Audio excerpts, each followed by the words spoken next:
Assalamualaikum.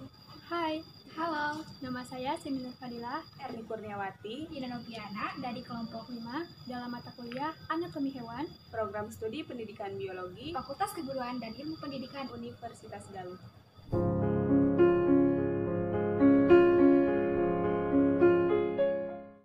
Teman-teman sudah tahu belum apa itu sistem ekskresi?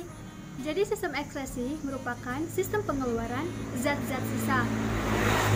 Zat sisa ini merupakan hasil proses metabolisme yang sudah tidak berguna bagi tubuh. Seperti pada manusia, di dalam tubuh hewan juga memiliki alat ekskresi. Alat ekskresi pada hewan berbeda-beda. Semakin tinggi tingkatan hewan tersebut, maka semakin kompleks juga sistem ekskresinya.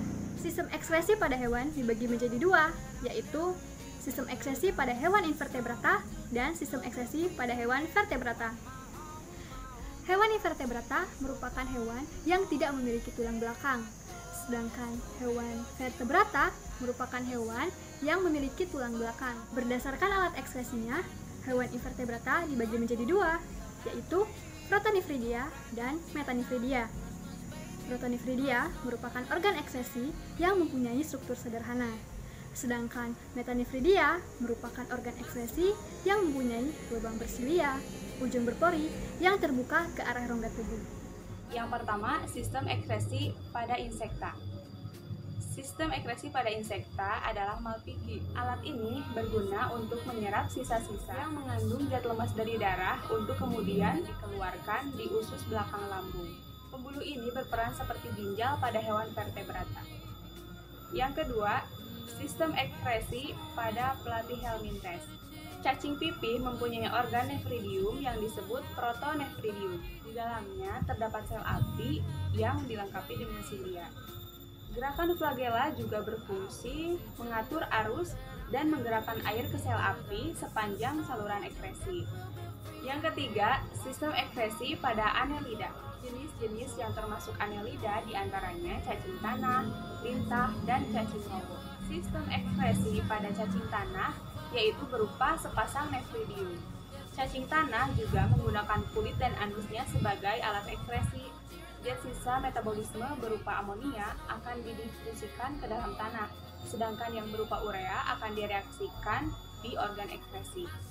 Yang terakhir, sistem ekskresi pada moluska. Alat ekskresi pada moluska yaitu berupa ginjal yang tersusun atas kumpulan nefridium. Pada ginjal terjadi proses filtrasi sisa metabolisme melalui dinding pembuluh kapiler ke saluran nefridia. Sisa metabolisme umumnya berupa amonia, asam urat, dan urin. Klasifikasi pada hewan vertebrata dibagi menjadi 5, yaitu sistem ekskresi pada ikan. Alat ekskresi pada ikan terdiri dari 3 bagian. Yang pertama yaitu insang. Insang ini berfungsi untuk mengeluarkan karbon dioksida dan juga air. Kemudian yang kedua yaitu kulit, di mana pada kulit ini terdapat kelenjar kulit yang mengeluarkan lendir sehingga membuat permukaan ikan ini menjadi licin dan dapat mempermudah ikan untuk bergerak di dalam air. Yang ketiga yaitu sepasang ginjal, di mana berbentuk memanjang dengan warna kemerah-merahan yang berfungsi untuk mengeluarkan urin. Pada beberapa jenis ikan juga terdapat saluran, seperti pada ikan mas. Salurannya itu terdiri dari 2, yaitu saluran urin dan saluran kelamin, yang sangat menyatu disebut saluran urigenital. Kemudian, pada beberapa jenis ikan juga terdapat kloaka, merupakan tempat bermuaranya 3 saluran, yaitu saluran urin, saluran anus, dan juga saluran kelamin. Sistem ekskresi pada amfibi. Alat ekskresi utama pada amfibia atau katak yaitu berupa sepasang ginjal yang berbentuk memanjang dari depan ke belakang berwarna merah kecoklatan yang berfungsinya itu sebagai alat penyaring darah. Adapun zat-zat sisa yang berlebihan seperti garam, air mineral, dan juga urin akan diserap atau dikeluarkan oleh ginjal, kemudian akan disalurkan melalui ureter menuju ke dalam kandung kemih. Kandung kemih ini merupakan sebuah gelembung tipis, di mana gelembung tipis ini sebagai dinding dari kloaka yang berfungsinya itu untuk menyimpan urin secara sementara. Nah, nantinya urin yang disimpan oleh ginjal tersebut atau dikumpulkan oleh ginjal tersebut akan dikeluarkan melalui kandung kemih menuju ke dalam kloakanya. Sistem ekskresi pada hewan reptil. yaitu terdiri dari paru-paru, ginjal, kulit, dan juga kloaka. Yang ini merupakan satu-satunya lubang yang bisa mengeluarkan zat-zat hasil metabolisme. Adapun pada beberapa jenis kura-kura tertentu, terdapat vesika urinaria tambahan yang bermuara ke dalam kloaka tersebut, yang berfungsinya sebagai organ respirasi. Sistem ekskresi pada hewan apes. Alat ekskresi pada apes atau burung yaitu terdiri dari paru-paru, kulit, dan juga sepasang ginjal metanephros. Nah, ginjalnya itu dihubungkan oleh ureter ke dalam kloaka karena apes ini tidak memiliki vesika urinaria. Nah, di dalam kloakanya juga terdapat reabsorpsi air, yaitu untuk menambah jumlah air di dalam tubuhnya. Sampah nitrogen akan dibuang sebagai asam urat melalui kloaka yang berbentuk kristal putih bercampur dengan feses. Dan yang terakhir, sistem ekskresi pada mamalia.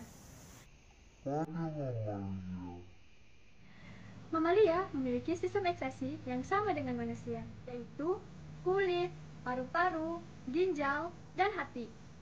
Kulit mengeluarkan keringat, ginjal mengeluarkan urin, hati mengeluarkan urea, paru-paru mengeluarkan karbon dioksida. Pembentukan urin dibagi menjadi 3 tahap, yaitu tahap filtrasi, tahap reabsorpsi, dan tahap augmentasi. Pada tahap filtrasi, dimulai dari darah yang mengalir melalui arteri pada ginjal yang masuk pada glomerulus yang tersusun atas kapiler-kapiler darah. Ketika darah masuk ke dalam glomerulus, tekanan darah menjadi tinggi, sehingga mendorong air dan zat-zat yang memiliki ukuran kecil keluar melalui pori-pori. Selanjutnya, air dan zat-zat yang berukuran kecil, seperti garam, asam amino, glukosa, urea, serta ion-ion seperti natrium, kalium, dan klor masuk ke dalam kapsula Bowman.